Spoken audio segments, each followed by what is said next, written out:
Doctor Himanta Biswa শৰ্মাই এটা বিশেষ মন্তব্য দিয়া আমি দেখিবলৈ পাইছোঁ সংবাদ মাধ্যম।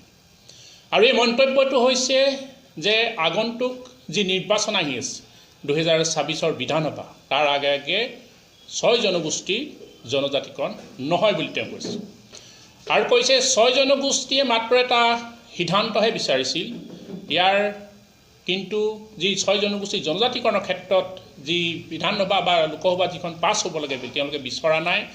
আৰু এটা কথা কোৱা আমি দেখিবলৈ পাইছোঁ যে আমাৰ যিমানবোৰ সংগঠনে আচলতে আন্দোলন কৰিছে তেখেতসকলে কোনেও নিৰ্বাচনৰ আগত জনজাতিকৰণ বিচৰা নাই, এনেধৰণৰ মন্তব্য প্ৰদান কৰিছে। গতিকে মই আজি সংবাদ মাধ্যমৰ যোগেদি অসমৰ মুখ্যমন্ত্ৰীক ৰাজহুৱাভাৱে কেইটামান কথা সুধিব বিচাৰিছোঁ।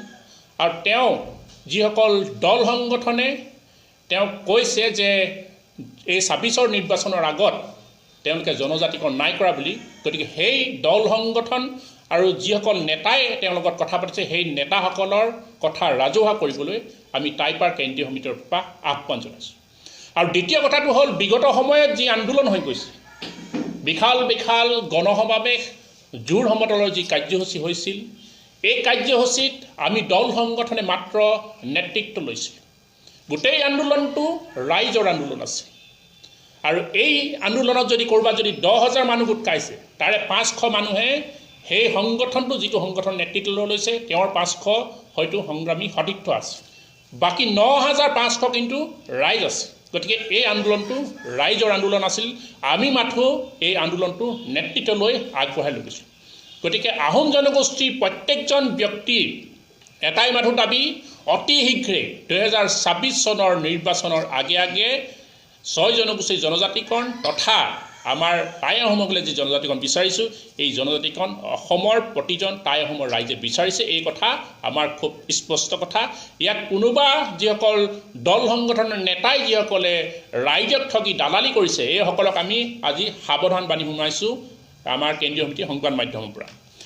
2 নম্বৰ কথা হ'ল, যিসকলে প্ৰতিবেদন সেই সময়ত দাখিল কৰা সময়তে ফটকা ফুটাইছে, মিঠাই খাইছে, নাচ গান কৰিছে, এইসকলে এতিয়া উত্তৰ দিয়াৰ সময় সমাগত যে তেওঁলোকে আচলতে কিয় ফটকা ফুটাইছিলে, কিয় নাচ গান কৰিছিলে, কিয় মিঠাই খাইছিলে, উত্তৰখিনি তেওঁলোকে কিন্তু দিব লাগিব।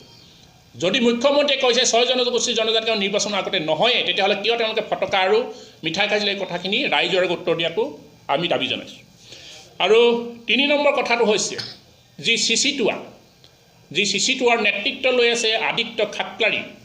আজি আমি দেখিবলৈ পাইছোঁ আজি কাৰ্বি ভূমি জ্বলি আছে, প্ৰায় 2-3 দিন ধৰি কাৰ্বি ভূমি জ্বলি আছে। কিন্তু তেওঁলোকৰ এই যি চৰকাৰী দালাল আদিত্য খাটলাৰী গৈ পিনে কিন্তু কাৰ্বি ভূমিত ভৰিও দিয়া নাই, এটা মন্তব্য কিন্তু কাৰ্বি ভাইসকলৰ লগত দিয়া নাই। কিন্তু যেতিয়াই টাই আহোমসকলে জনজাতিকৰণ বিচাৰে তেতিয়াই কিন্তু তেওঁলোকে চৰকাৰী এজেণ্ট হয় বিৰোধ কৰিবলৈ আগবাঢ়ি আহে। গতিকে চিচিটোৱা এটা সন্দেহজনক স্থিতিত আছে। আৰু আদিত্য খাটলাৰীৰ যে চৰকাৰী দালাল, এইটো এতিয়া বৰ্তমান প্ৰতিপন্ন হৈছে কাৰ্বি ভূমিৰ যি ঘটনাৰ যোগেদি।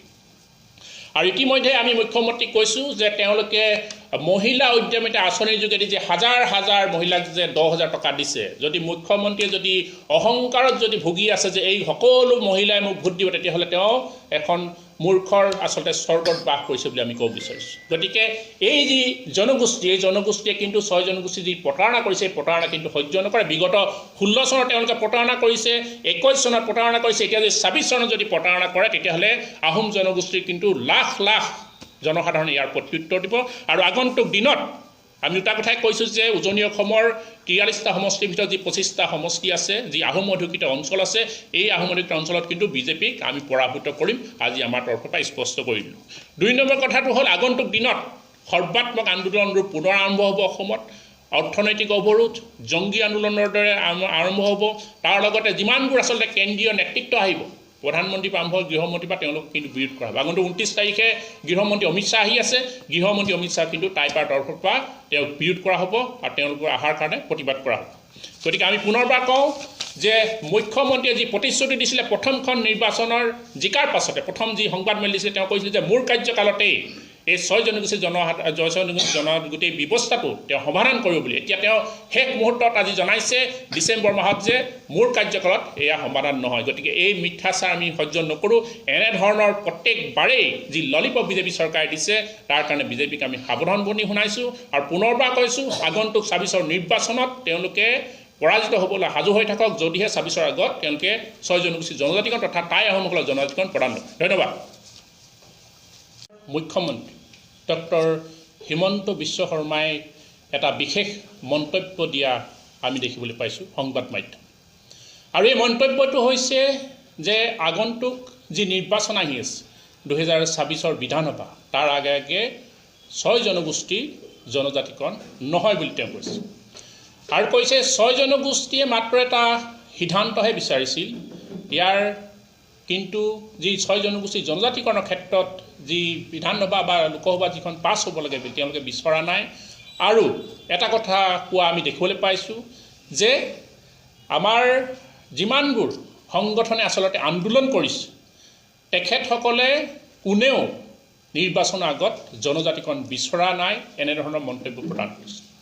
গতিকে মই আজি সংবাদ মাধ্যমৰ যোগেদি অসমৰ মুখ্যমন্ত্ৰীক ৰাজহুৱাভাৱে কেইটামান কথা সুধিব বিচাৰিছোঁ। আৰু তেওঁ যিসকল দল সংগঠনে তেওঁ কৈছে যে এই ২৬ৰ নিৰ্বাচনৰ আগত তেওঁলোকে জনজাতিকৰণ নাই কৰা বুলি, গতিকে সেই দল সংগঠন আৰু যিসকল নেতাই তেওঁৰ লগত কথা পাতিছে সেই নেতাসকলৰ কথা ৰাজহুৱা কৰিবলৈ আমি টাইপাৰ কেন্দ্ৰীয় সমিতিৰ পৰা আহ্বান জনাইছোঁ। আৰু দ্বিতীয় কথাটো হ'ল বিগত সময়ত যি আন্দোলন হৈ গৈছে বিশাল বিশাল গণসমাৱেশ জোৰ সমতলৰ যি কাৰ্যসূচী হৈছিল এই কাৰ্যসূচীত আমি দল সংগঠনে মাত্ৰ নেতৃত্ব লৈছিলোঁ। গোটেই আন্দোলনটো ৰাইজৰ আন্দোলন আছিল।